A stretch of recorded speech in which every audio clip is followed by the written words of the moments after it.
अस्सलाम वालेकुम व्यूअर्स। तो आज की इस वीडियो के अंदर हम लोग डिस्कस करेंगे एक्टिव एंड पैसिव वॉइस। तो जैसे कि आप लोग जानते हैं, हम अपने एक्टिव एंड पैसिव वॉइस को सीरीज को कंटिन्यू कर रहे हैं। हम जानते हैं कि जो एक्टिव और पैसिव वॉइस होते हैं वो बेसिक तीन तरह के होते हैं। एक होते हैं असर्टिव, एक इंट्रोक्टिव और लास्ट पे अब imperative sentences. Assertive and interrogative sentences को हम डिटेल में डिस्कस कर चुके हैं। अब हम लास्ट टाइप को डिस्कस कर रहे हैं, वो होते हैं इंपेरेटिव सेंटेंसेस।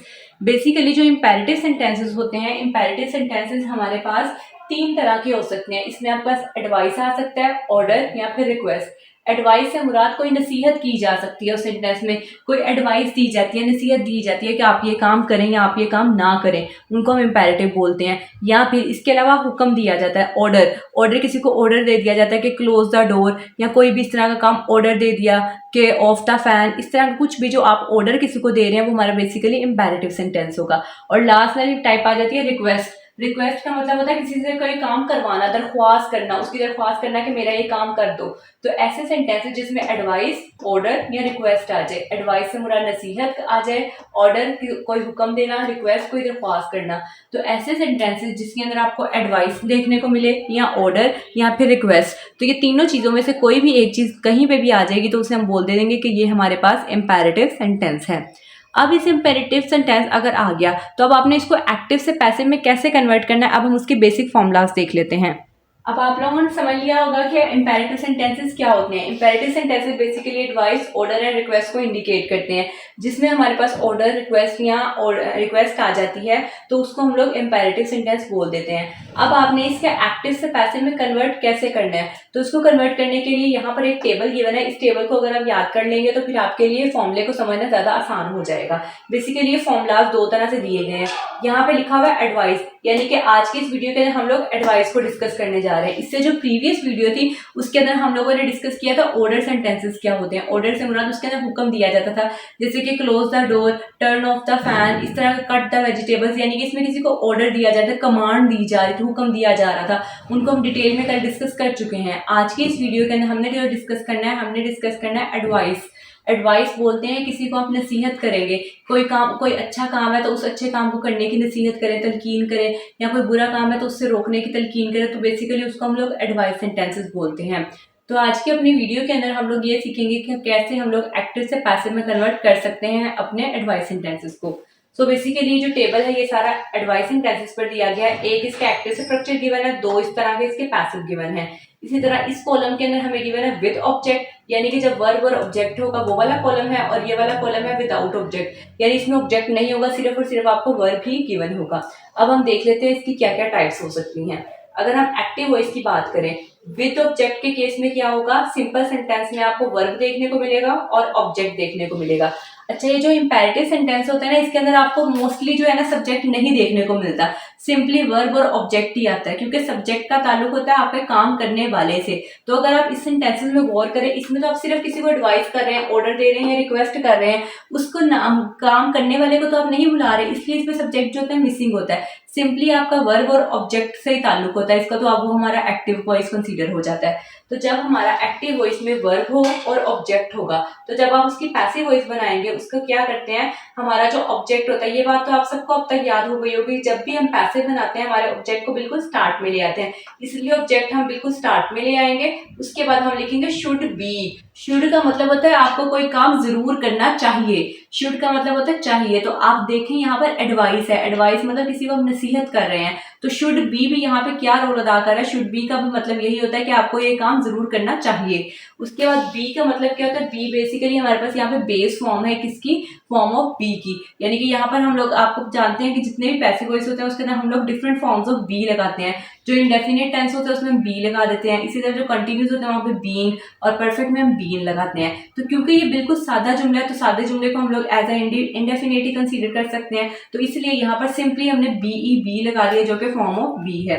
उसके बाद हम लगा देंगे third form of verb. Third form आप जानते हैं कि जितने भी पैसिव वॉइस स्ट्रक्चर्स होते हैं उसमें आपके पास कोई भी स्ट्रक्चर आ जाए, चाहे पास्ट से, प्रेजेंट से या फ्यूचर से, सब में हम लोग थर्ड फॉर्म का ही इस्तेमाल करते हैं। तो इसलिए जो हमारा बेसिक स्ट्रक्चर होगा पैसिव वॉइस में वो क्या बन जाएगा, सबसे पहले आप ऑब्जेक्ट लगा देंगे, फिर आप लगाएंगे शुड, फिर लगाएंगे बी, फिर लास्ट पे आप क्या लगा देंगे, थर्ड फॉर्म ऑफ वर्ब। क्योंकि इसमें सब्जेक्ट नहीं होता तो इसलिए ना ही एक्टिव में आएगा और ना ही पैसिव में आएगा। सिंपली आपने ये याद रखना है, सबसे पहले हम ऑब्जेक्ट लगाएंगे, फिर शुड बी लगाएंगे और लास्ट पे अपना थर्ड फॉर्म ऑफ वर्ब लगाएंगे तो आपका पैसिव वॉइस स्ट्रक्चर कंप्लीट हो जाएगा।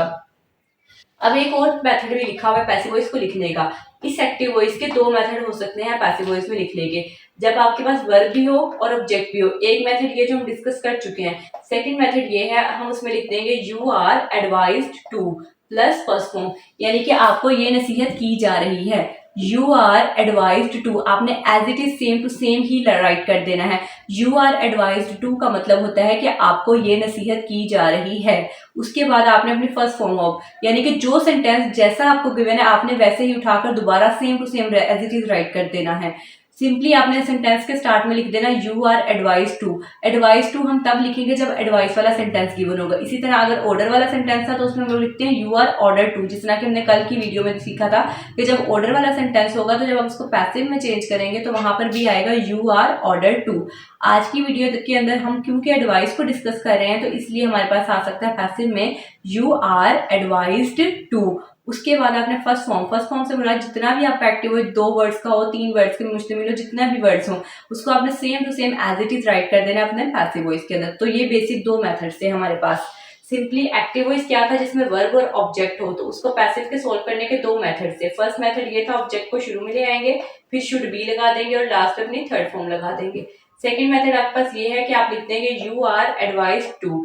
एडवाइज टू का मतलब होता है आपको ये नसीहत की जा रही है। उसके बाद आपने फर्स्ट फॉर्म ऑफ, यानी कि जैसा सेंटेंस आपको एक्टिव में गिवन होगा वो सारा का सारा आपने उठाकर एज इट इज राइट कर देना है। अब इसमें आप कंफ्यूज हो रहे होगे कि थर्ड फॉर्म कहाँ गई, तो अगर आप यहाँ पे गौर करें एडवाइज्ड जो है वो ऑटोमेटिकली पहले से ही थर्ड फॉर्म ही लगाई गई है। अगर यहाँ पे सिंपली एडवाइस लिखा होता तो वो फर्स्ट फॉर्म कंसीडर होनी थी, लेकिन अगर आप यहाँ पे देखें तो यहाँ पे लिखा हुआ है एडवाइज्ड, तो ये थर्ड फॉर्म पहले से ही यूज हो गए, तो सिंपली आपने सिर्फ एडवाइस ही लिखना है और उसके बाद यू आर एडवाइज टू लिख के उसके बाद जो भी आपको क्वेश्चन में गिवन होगा एक्टिव वॉइस वो सेम टू सेम उठाकर आपने लिख देना है। तो ये 2 मेथड से हमारे पास जब आपका वर्ब और ऑब्जेक्ट आएगा। ये फर्स्ट मेथड हो गया। सेकंड मेथड आपके पास वो है विदाउट ऑब्जेक्ट, यानी एक ऐसा सेंटेंस होगा जिसमें आपके पास ऑब्जेक्ट ही मिसिंग होगा। सिंपली सिर्फ वर्ब गिवन होगा तो आपका बेसिक स्ट्रक्चर बन जाएगा किसका, इंपेरेटिव सेंटेंस का। और वो इंपेरेटिव सेंटेंस कौन से ऑर्डर की है, वो ऑर्डर की है हमारे पास एडवाइस वाले, क्योंकि हम एडवाइस सेंटेंसेस बोल रहे हैं। जब आप इसको एक्टिव को पैसिव में चेंज करेंगे तो पैसिव में चेंज करने के लिए आपके पास आ जाएगा यू आर एडवाइज टू। जो फॉर्मूला हमने इसका सेकंड वाला पढ़ा वही वाला हम इधर रिप्लेस कर देंगे। यू आर एडवाइज टू, आपको ये नसीहत की जा रही है, plus first form of. First form के अंदर आपका सारा कुछ आ जाएगा जो आपको सेंटेंस में गिवन होगा। यानी जब आपके पास एक ऐसा सेंटेंस आ जाए जिसमें कोई भी ऑब्जेक्ट ना हो, यानी कि ऑब्जेक्ट मिसिंग हो, सिंपली वर्ब गिवन हो, तो जब आपने उसको पैसिव में चेंज करना है तो उसमें आप लिखेंगे यू आर एडवाइज्ड टू। उसके बाद आपने वो फर्स्ट फॉर्म में तमाम जो भी चीजें आपको गिवन होगी वो सारी की सारी एज इट इज राइट कर देनी है, तो ये आपका पैसिव वॉइस कंप्लीट हो जाएगा। तो आई होप कि आपको समझ आई होगी कि हम लोगों ने जब एडवाइस वाले सेंटेंसेस को सॉल्व करना है तो उसके एक्टिव 2 तरह से लिखे जा सकते हैं। एक के अंदर वर्ब प्लस ऑब्जेक्ट और एक सिंपली वर्ब होगा जिसमें ऑब्जेक्ट मिसिंग होगा। जब हमारा ऑब्जेक्ट इंक्लूड होगा तो तब आपने स्ट्रक्चर बनाना है object plus should be plus third form, और आप इसको एक और मेथड से भी लिख सकते हैं यू आर एडवाइज्ड टू लिख के फिर आगे फर्स्ट फॉर्म, यानी जैसे गिवन होगा स्ट्रक्चर वैसे ही आप सेम टू सेम वर्ब लगा देंगे। दूसरा टाइप हमने ये पढ़ी एडवाइस सेंटेंसेस में कि ऐसा सेंटेंस भी आ सकता है जिसमें हमारा ऑब्जेक्ट मिसिंग होगा, यानी वो सेंटेंस सिंपली वर्ब को इंडिकेट कर रहा होगा, सिर्फ और सिर्फ उसमें एक्शन होगा, वर्ब होगा, इसके अलावा और कुछ भी नहीं होगा, ना ऑब्जेक्ट ना ही सब्जेक्ट। तो उसकी पैसिव वॉइस में जब आप कन्वर्ट करेंगे तो उसका मेथड ये आप लिखेंगे you are advise to. You are advise to का मतलब ये होता है कि आपको नसीहत की जा रही है। उसके बाद आपने फर्स्ट फॉर्म ऑफ वर्ब ऐसे ही लिखा देना है, जो वर्ब आपको यहाँ पे गिवन होगा वर्ब सारा का सारा उठाकर आपने यहाँ पर यू आर एडवाइज टू के बाद एज इट इज लगा देना है, तो ये आपका पैसिव वॉइस स्ट्रक्चर कंप्लीट हो जाएगा विदाउट ऑब्जेक्ट के केस में। सो ये बेसिक स्ट्रक्चर्स थे जिनको हम लोगों ने डिस्कस किया इंपेरेटिव सेंटेंसेस में, और टॉपिक आज का हमारा एडवाइस के ऊपर है। तो एडवाइस के लिए ये 2 टेबल्स थे। अब इन टेबल की हेल्प से हम लोग अपनी एग्जांपल्स को सॉल्व करेंगे जिससे आपका कॉन्सेप्ट मजीद क्लियर हो सके। तो अब हम यहाँ पर एग्जांपल्स को डिस्कस कर लेते हैं अपने एडवाइस सेंटेंसेस की, वो कौन कौन सी हो सकती हैं एक्टिव एंड पैसिव वॉइस में। रेड कलर में आपको एक्टिव वॉइस सेंटेंसेस गिवन है और ग्रीन कलर में आपको पैसिव वॉइस सेंटेंसेस गिवन है। तो क्योंकि ये हमारे पास एडवाइस सेंटेंसेस है तो हर सेंटेंस में आपको कोई ना कोई नई से नई नसीहत मिलेगी, एक अच्छी एडवाइस मिलेगी। तो सबसे पहली एग्जांपल हमें गिवन है ईट हेल्दी फूड्स, अच्छे हेल्दी खाने खाओ। तो सिंपली आपको गिवन है ईट हेल्दी फूड्स। अगर आप देखें ईट का मतलब होता है खाना खाना, तो ईट हमारे पास एज अ वर्ब डील हो गया और हेल्दी फूड्स अच्छे खाने हेल्दी फूड्स, तो ये सारा का सारा आपका एज अ ऑब्जेक्ट डील हो गया। तो अगर आप इस सेंटेंस पे गौर करें तो इसमें कोई भी सब्जेक्ट नहीं था, सिंपली क्या था, वर्ब एंड ऑब्जेक्ट, यानी इसमें वर्ब और ऑब्जेक्ट आ जाएगा। पैसिव वॉइस का क्या स्ट्रक्चर था, पहले आप ऑब्जेक्ट लगाएंगे, फिर शुड बी लगाएंगे और लास्ट पे अपनी थर्ड फॉर्म ऑफ वर्ब लगाएंगे। तो हमने क्या करना है, सबसे पहले अपना ऑब्जेक्ट ही राइट करना है। ऑब्जेक्ट हमारा यहाँ पे क्या था, हेल्दी फूड्स। तो आप हेल्दी फूड सबसे पहले लगा देंगे, उसके बाद लगाएंगे शुड, फिर लगाएंगे बी, फिर उसके बाद आपने अपनी फर्स्ट फॉर्म, यहाँ पे फर्स्ट फॉर्म है ना ईट, तो उसकी आपने यहाँ पे थर्ड लगानी है। आप स्ट्रक्चर से भी देख सकते हैं कि वहां पे हमने थर्ड फॉर्म यूज करनी है। तो यहाँ पर ईट जो है वो फर्स्ट फॉर्म गिवन है, जब आपने पैसिव में कन्वर्ट करना है तो इसकी थर्ड फॉर्म राइट करनी है। ईट की थर्ड फॉर्म होती है ईटन, इसलिए यहाँ पर ईटन आ गया। तो सिंपली आप कह सकते हैं कि जो हेल्दी फूड्स, इतना वर्ड था, ये सारा आपका ऑब्जेक्ट था। उसके बाद शुड आपके पास फॉर्मूले का, बी फॉर्म ऑफ वर्ब आ गई और ईटन क्या आ गया, थर्ड फॉर्म ऑफ वर्ब। तो ये आपका पैसिव वॉइस कंप्लीट हो गया।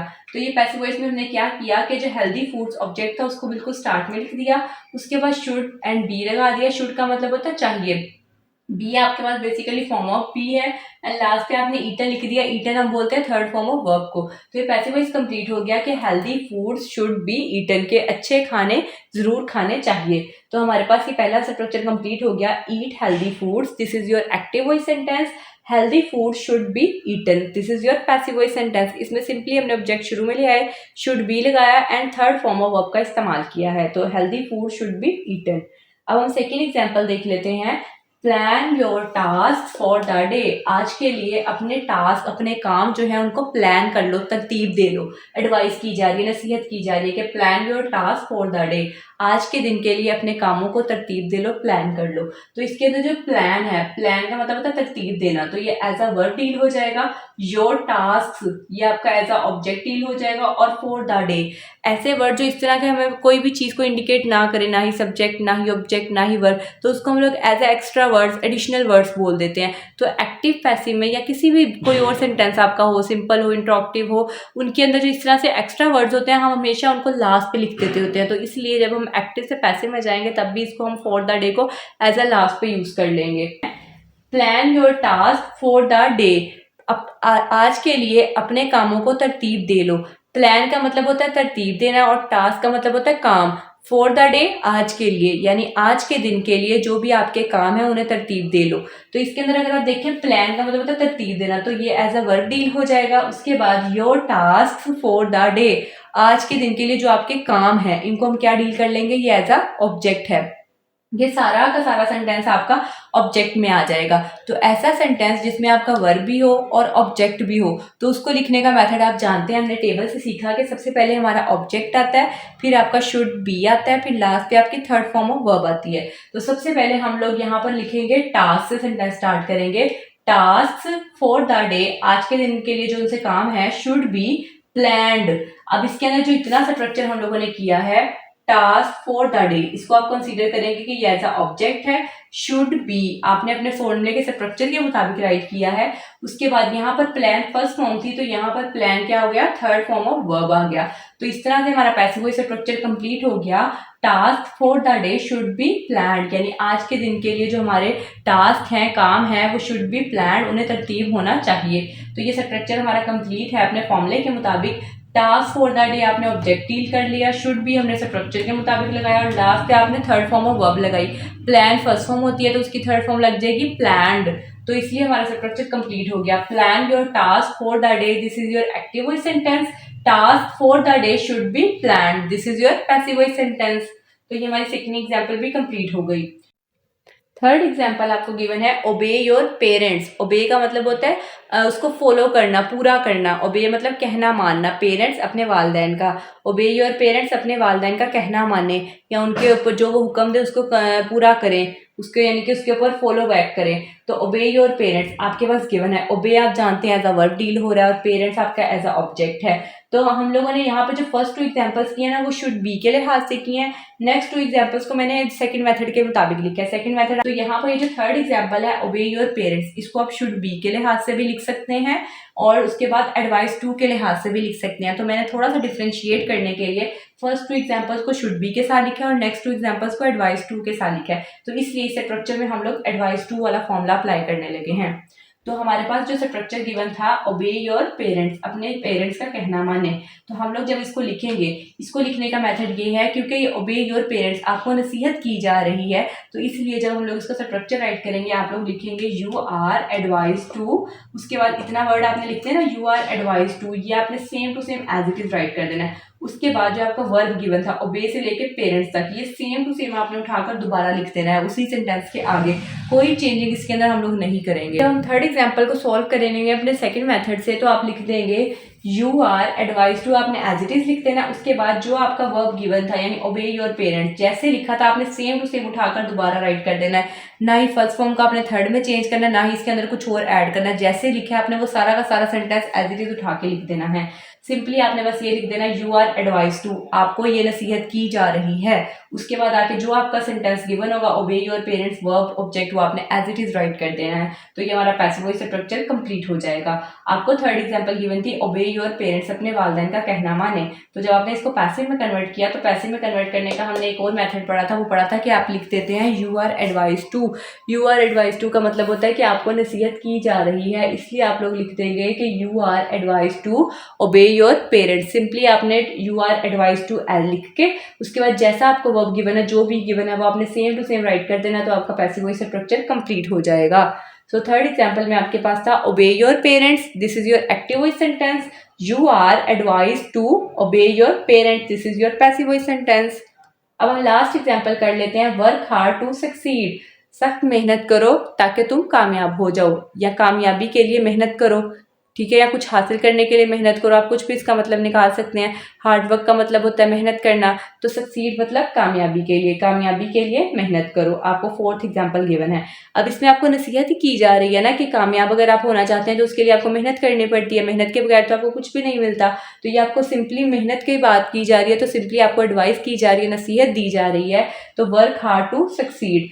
तो इसके अंदर हमारे पास सिंपली आप देख सकते हैं work hard as a verb deal हो जाएगा, सक्सीड कामयाबी एज अ ऑब्जेक्ट डील हो जाएगा।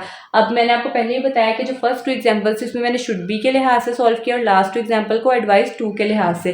तो सिंपल जो ज़्यादा यूजफुल होता है ना, यूजफुल ज़्यादा यही होता है कि आप लिखते हैं यू आर एडवाइस टू, क्योंकि इसके अंदर सेंटेंस को पढ़ के ही आपको फौरन पता चल जाएगा कि आपको एडवाइस दी जा रही है। तो सिंपली आप लिखते हैं यू आर एडवाइस टू, आगे जो भी वर्ब है वो same to same as it is आ जाएगा। तो इस तरह से सॉल्व करना ज़्यादा आसान है बजाय इसके कि आप शुड बी लगा कर लिखें। तो हमारे पास क्या गिवन था, वर्क हार्ड टू सक्सीड, ये सिंपली सेंटेंस गिवन है। वर्क हार्ड आप डील कर सकते हैं एज अ वर्क और सक्सीड को आप एज अ ऑब्जेक्ट मान सकते हैं, लेकिन हम क्योंकि इसको सेकंड मेथड के हिसाब से सॉल्व करेंगे तो इसमें वर्ब ऑब्जेक्ट का कोई खास ताल्लुक नहीं रहेगा। सिंपली आपने क्या लिख देना है यू आर एडवाइज टू, उसके बाद जो भी आपको फर्स्ट फॉर्म गिवन है वो आपने एज इट इज राइट कर देनी है। तो हम लिखेंगे you are advise to, advise to का मतलब होता है कि आपको ये नसीहत की जा रही है, इतना सा स्ट्रक्चर लिख के उसके बाद यहाँ से यहाँ तक जो भी आपको वर्ब गिवन था वो आपने same to same as it is उठाकर लिख देना है अपने पैसिव के अंदर। तो आप दोबारा से लिख देंगे वर्क हार्ड टू सक्सीड, तो इस तरह से आपका पैसिव वॉइस स्ट्रक्चर कंप्लीट हो जाएगा। आपको गिवन था work hard to succeed, simply आपने राइट किया you are advise to work hard to succeed. अब यहाँ पर एडवाइज्ड वर्ड था, एडवाइस जो होता है बेसिकली वो थर्ड फॉर्म ऑफ वर्ब होती है, क्योंकि ये पहले से ही थर्ड फॉर्म लिखी गई है तो इसलिए आगे आपको चेंजिंग करने की कोई भी जरूरत नहीं है, जैसे वर्ब था आपने एज इट इज राइट कर देना है। तो सिंपली हमारे पास फोर्थ एग्जांपल भी कंप्लीट हो गई, work hard to succeed, this is your active voice sentence. You are advise to work hard to succeed, this is your passive voice sentence. तो आज के इस टॉपिक के अंदर हम लोगों ने समझा कि इंपैरेटिव सेंटेंसेस क्या होते हैं। इंपैरेटिव सेंटेंसेस हमारे पास तीन तरह के होते हैं, एडवाइस, ऑर्डर एंड रिक्वेस्ट। हम लोगों ने आज की वीडियो के अंदर एडवाइस यानी नसीहत वाले सेंटेंसेस को समझा है कि वो कैसे होते हैं। उनके बेसिक दो फॉर्मूलाज होते हैं, एक विद ऑब्जेक्ट और एक विदाउट ऑब्जेक्ट। विद ऑब्जेक्ट होगा तो उसमें should be and third form आ जाएगी, जब विदाउट ऑब्जेक्ट होगा तो उसमें लिखा जाएगा यू आर एडवाइज्ड टू, उसके बाद फर्स्ट फॉर्म लगा दी जाएगी। उसके अलावा हम लोगों ने यहाँ पे 4 एग्जांपल्स को डिस्कस किया, जिसमें फर्स्ट 2 एग्जांपल्स हमने शुड बी के लिहाज से सॉल्व की और लास्ट 2 एग्जांपल्स को हम लोगों ने एडवाइस टू के लिहाज से सॉल्व किया। तो आई होप कि आपकी अंडरस्टैंडिंग हो गई होगी। तो अगर आपको ये वीडियो अच्छी लगे तो इस वीडियो को लाइक करें, शेयर करें, सब्सक्राइब करें। Thanks for watching.